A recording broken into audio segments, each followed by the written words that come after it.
Hi and welcome to the Stronger, Leaner, Lighter show. I'm your host, Sally Thibault. Today we are talking how to overcome self-sabotage. I can't wait to get right into this show.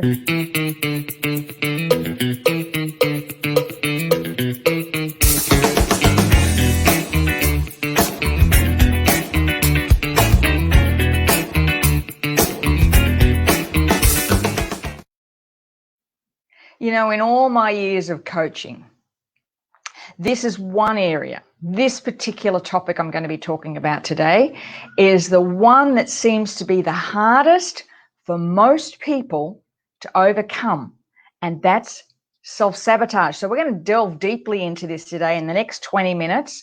Where I'm going to be sharing with you some of the ways that self-sabotage shows up and what you can do about it. So at the end of the show, I'm going to share how you can actually help yourself deal with self-sabotage, what causes it, what to look for, and most of all, how to overcome it. So if you're on, just message me, let me know you can hear me, and where are you listening to today? Just let me know where you are today and listening in. We've got a few people on already, which is great. And again, thanks to Mel Groom from Mums in Business Australia and the Empowered Mums TV for the opportunity to share this show with a far greater audience. And of course, big thanks, big thanks to our sponsors, NAS Cosmetic, Jen Hines at NAS Cosmetics. If you have not tried NAS Cosmetics, can I tell you, please do yourself a favor.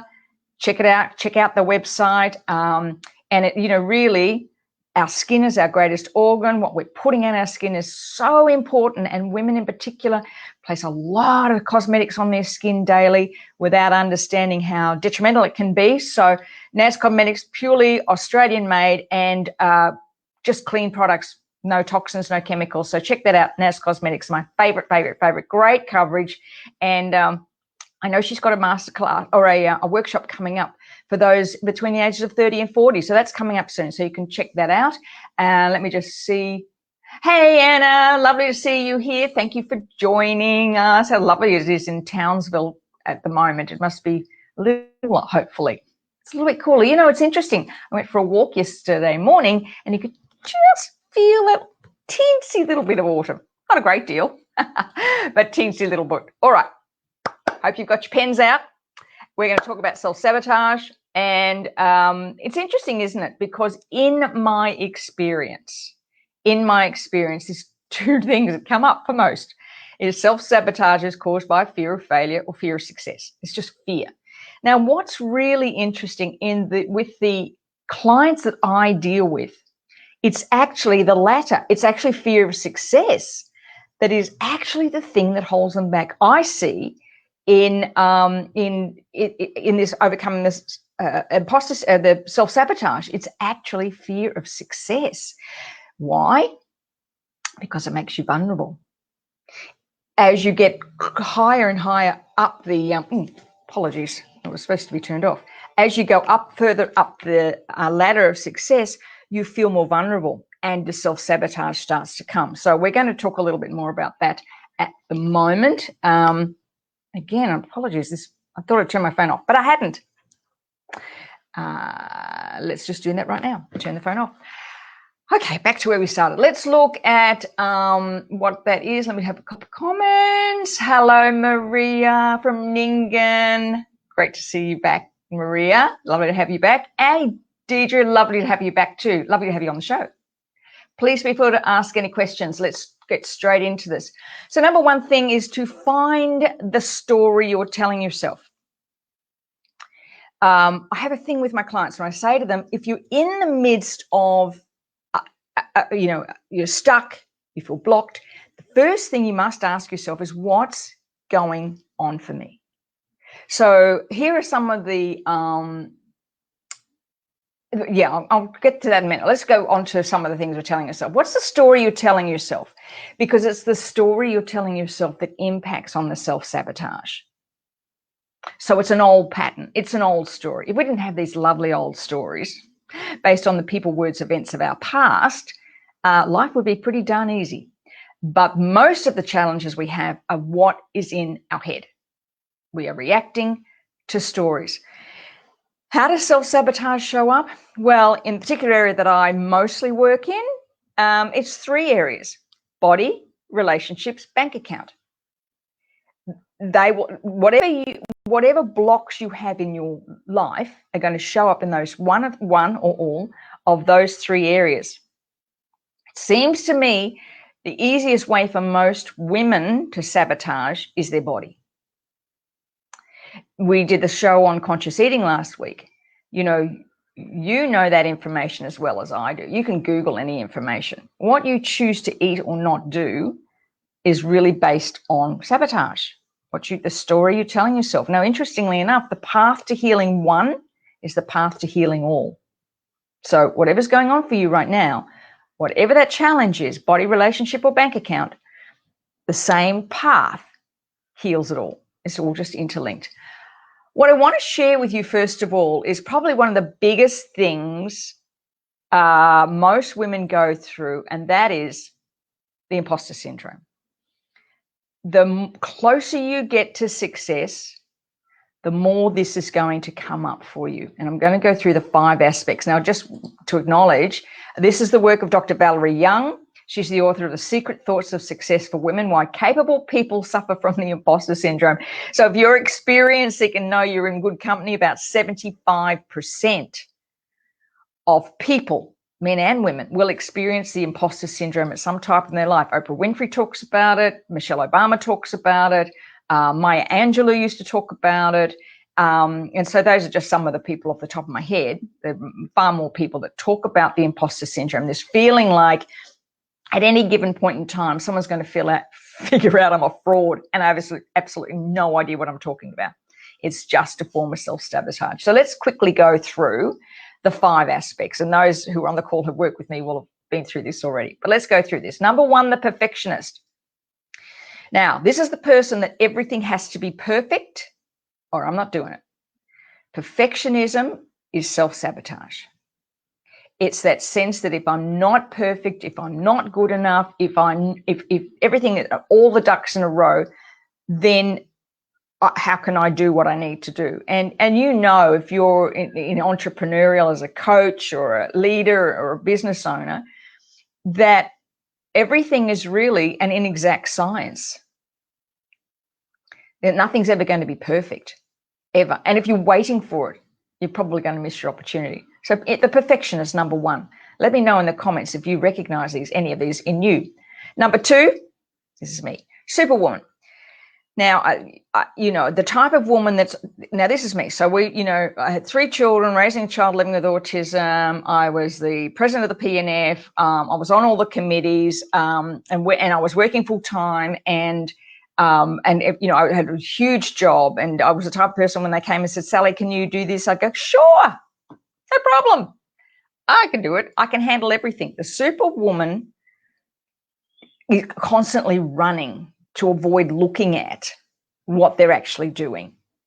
And it's a form of self-sabotage. I'm so busy. You've got friends that say I'm so busy all the time. Oh, it really annoys me. Okay, you're not busy. Are you productive? Difference. That woman she's just running on a treadmill. Serves nobody, by the way.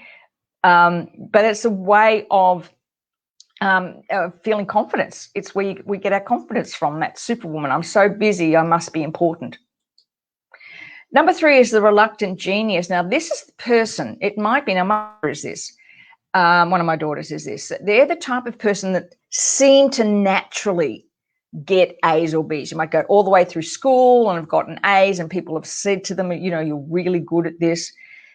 But they're the type of person that won't try anything unless they know it 100%. And if they fail, it is devastating.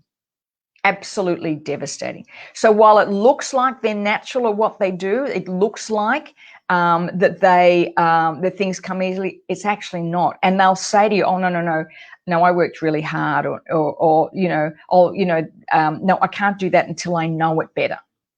And yet you, especially if you perhaps are hiring people, you will see naturally that this person has good talent, but the reluctant genius will really hold themselves back. They're constantly looking for feedback too. A reluctant genius, constantly looking for feedback. You might recognize one of your children in this.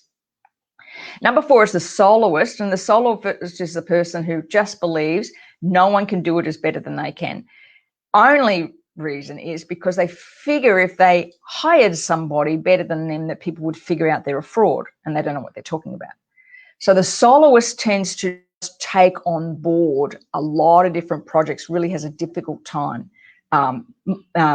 sort of shelling out jobs to others. But the bottom here is they fear if somebody else comes along and does it for them, they'll figure out that they didn't know what they were doing to begin with. And finally is the expert. Now, this is the expert.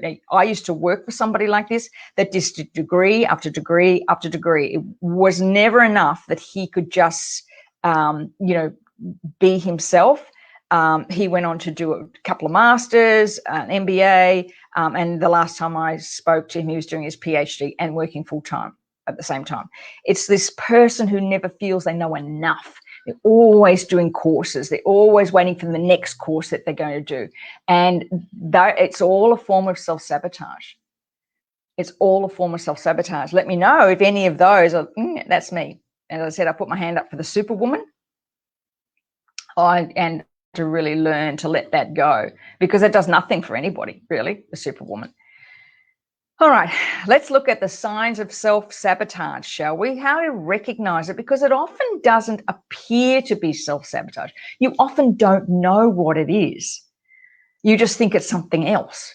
So, number 1, signs of self-sabotage: overwhelming feelings of doubt. Can I do this? Is this the right time? Have I got all the ducks in a row? How do I know enough? Is overwhelming feelings of doubt. If I do this, what if I fail? It's just self-doubt. It's just self-doubt. And that's part of the self-sabotage.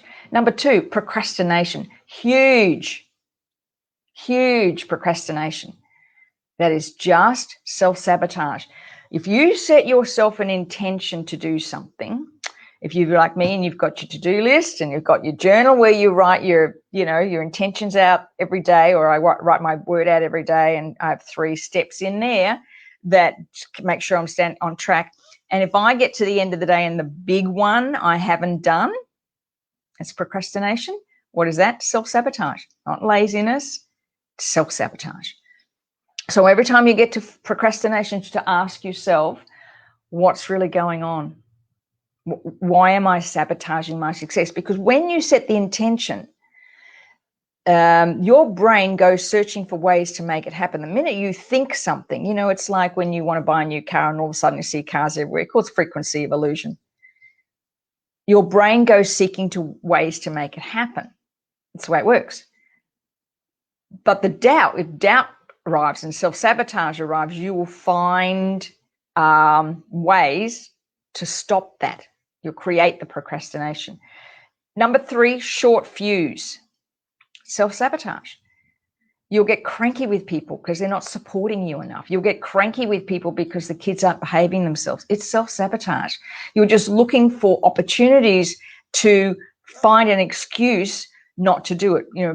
People who have a short fuse and using this and self-sabotage will say things like, see, I can't get it done because I'm not supported. See, the kids all play up. It's just self-sabotage. So that's short fuse we were talking about before. And number 4, leading on to that, excuse seeking rather than solution seeking. If you're in business, you're a solution seeker. You know that you can create solutions to anything. That's part of being an entrepreneur. But if you go excuse seeking, you're finding, the economy's not right, or, what about the pandemic, and not a right time to start. That's excuse seeking. It's just self-sabotage. It's pulling you out of your power, because it doesn't matter when you start anything. There's always enough people out there. I always remember the story of the guy. Let me know if you're old enough to remember Pet Rocks. Remember Pet Rocks? The rock, and they stuck a little hair on, and it went, we didn't call it viral in those days, but it sold millions and millions and millions of these little rocks, and he just stuck a little bit of hair or something on top, and googly eyes. Pet Rocks sold millions. Can you tell me there was a market for Pet Rocks when he got into it? No, there was no market for Pet Rocks. Didn't stop him. Sold millions. I think he went broke a little while later. But anyway, he sold millions of these pet rocks. So I always think of that story whenever I go into this doubt about not being the right time, or it's the market not ready, or any of that stuff. Don't worry about it. That's only a self-sabotaging excuse. That's all. All right. I'm going to get on to now. Just let me know if any of this is ringing true for you. Just let me know. I'm going to get on to now the number one way, and we're going to do a little tapping session, by the way. The number one way to overcome self-sabotage, I believe. I'll share that with you in a minute. But just a reminder, if you have not already booked in for the Stronger, Leaner, Lighter Masterclass, it takes place tomorrow, 10 a.m. Brisbane time, Queensland time, 11 a.m. New South Wales time, so 11 a.m. on the 11th. It's nice. Click on that link. And it'll take you to the masterclass, and I'm going to be sharing the 10 principles to feeling stronger, leaner, and lighter in 2020. For those on the call, I've got a bit of a special thing happening that day. You on the call, so join me. Now, if you haven't heard of EFT or tapping, to me it is the number one energy psychology technique that can help you overcome self-sabotage. As I said at the beginning of the show, self-sabotage is simply an old story you are telling yourself. That's it. It's just an old story. It's got nothing to do with your capabilities. It's got nothing to do with your experience. It's got nothing to do with opportunities, because you create your own. It's all to do with past stories, and you are just being triggered by those past stories. The challenge for you is to stop in the middle of the excuse, the procrastination, the overwhelm, the short fuse, to stop and say, what's going on for me right now? The minute you ask that question, your brain goes finding, okay, what's going on for me? I just don't feel I can do this. I feel like I'm out of my depth. That old story is, who do I think I am? I don't know anything. Maybe you've tried something in the past and you failed, and now you're about to launch something, create a new business, and all that fear comes up. What if I fail again? Because that's painful, right? It's a lot easier for us to fail privately, which is what self-sabotage is. It's failing privately rather than failing publicly. So what's the story? And then using EFT, what we do with EFT is we go in and we remove the emotional connection to that past story, whatever it is, and you rewire a new set of neurons, new way of doing it. So quite simply, it just breaks the habit. It breaks the habit, because most of our self-sabotaging things are habits. Procrastination is a habit. Yelling at the kids is a habit. Doubt is a habit. Excuse seeking is a habit. It's just a habit. So we can change that. So you release the emotional connection to the past story. You then create more understanding. So we're going to do a bit of a tapping thing, because we've got like 2 minutes left. For those who haven't done tapping, EFT, Emotional Freedom Techniques, is a clinically based, evidence-based psychology technique with a blend of cognitive behavioral therapy and acupressure. So if you've been to an acupuncturist, they actually place the needles on the meridian points around the body. We do the same thing, but without needles. Isn't that nice? Just using tapping. The thing I love about tapping, as a client of mine said yesterday, what I love about this is I have this tool at my fingertips all the time. I don't have to be going through some drama in my head, or feeling anxious or overwhelmed and have to quickly phone a counsellor to go see them. No, you can actually do it by yourself and just lower that level of intensity so you can think more clearly. That's basically what EFT is. Just lowers the emotional connection, reduces cortisol so you can think more clearly. All right, I'm going to do a quick tapping demonstration. Who'd like to have a tapping demonstration? A few aha moments. Nice, Maria. Nice. Okay, we're just going to do a tapping now.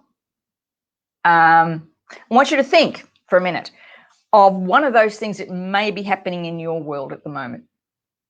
Doubt, procrastination, you got cranky with somebody, husband, partner, child, boss, friend, whatever, short fuse? And where have you been making excuses? Find one. Now, EFT is always, we want to get as specific as we can. That's what we're looking for with EFT. You want to be really specific. But for the purpose of this exercise, we're going to be quite general. So we're not going to, because, you know, that's why you work with somebody like me, because you want to get to the root cause of a problem. So we're just going to lower the feeling to start with. But for those who are on the call who are experienced with this, go to something, you know how to do it.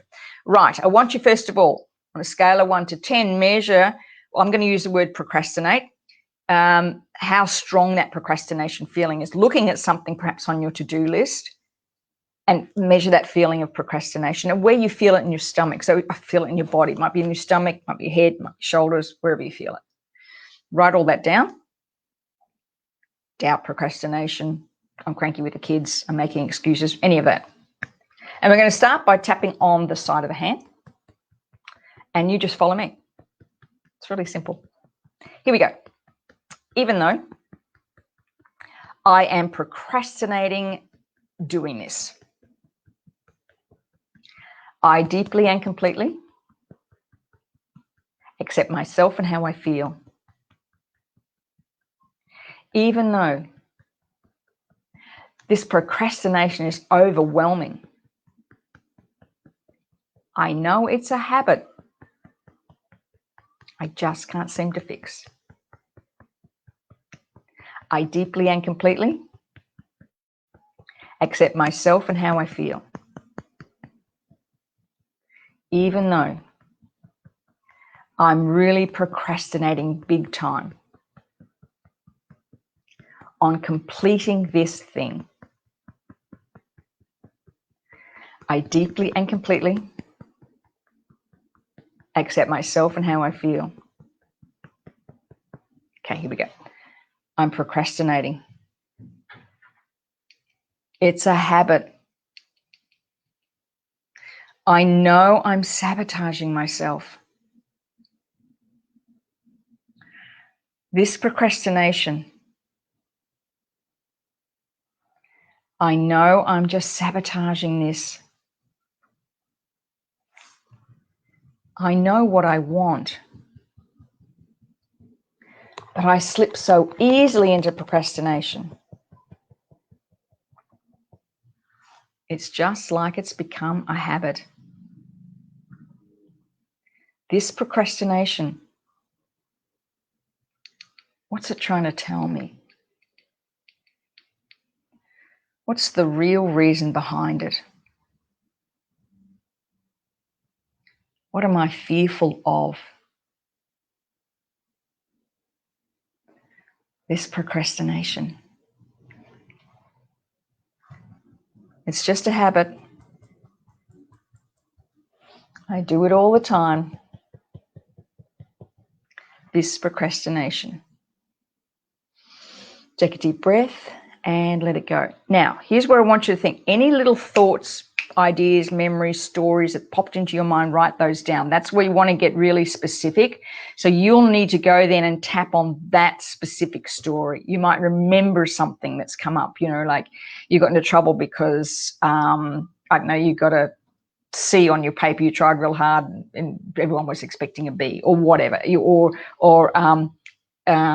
Maybe you tried really hard to get into the netball team and it just didn't get there and it was too painful. So whatever the story is, you need to now tap on that. That's how this works. As I said, this is just general. So we want to get that emotion down to a 0 or 2. And of course, we won't be able to on this call, but that's what you're aiming for, 0 or 2. And let's do a quick reframe. This is, you would only do again, as I said, to get this down to a 0 or 2. Let's do a quick reframe, shall we? Even though I think I know why I was procrastinating, I choose to just power through this doubt. Even though this procrastination is my safety net, I choose to feel safe to be as successful as I can be. Even though this procrastination is just sabotaging, I choose to honor my value and my worth. Okay, tapping. It's just sabotage. I choose to overcome it. I choose to honor all the stories. I choose to release them with love. I choose to recognize when I'm sabotaging. I choose to figure out why. I choose to honor my value and my worth. I choose to release this habit of procrastination so I can be all I can be. Take a deep breath and let it go. All righty, let me know how you went. And as I said, keep that journal handy. Write it down, all those little memories and stories. You've got to tap on all those. Remember the masterclass tomorrow, the Stronger, Leaner, Lighter Masterclass. It's www.sallythibault, that's SallyThibault.com.au/masterclass for all those who are listening to this on podcast. And thank you for being on the show today. Thank you for taking the time out of your very busy schedule to join me. And I look forward to seeing you next week on the Empowered Mums TV Stronger, Leaner, Lighter show. Until then, see you then. Bye for now.